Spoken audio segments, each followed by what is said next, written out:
Hi అండి. పండగ వచ్చేసిందంటేనే అందరి ఇంటిల్లో పిండి వంటలు ఉంటాయి. మేము కూడా పిండి వంటలంటే చేసుకున్నాము. అత్తమ్మ అయితే జంతికలు వేశారు, ఆల్రెడీ వేసేసారు. ఇవైతే గులాబీ పువ్వులు. చాలామందికి ఇవి సరిగ్గా రావు అని అంటూ ఉంటారు.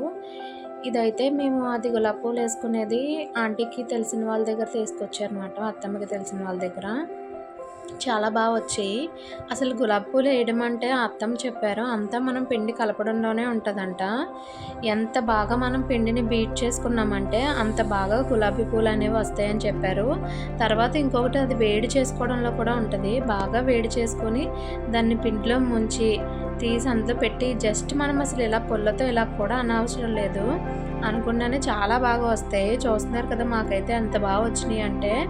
అండ్ చాలా క్రిస్పీగా కూడా వచ్చినాయి. టేస్ట్ అయితే మాత్రం చాలా బాగా నచ్చింది. Please like. Bye bye.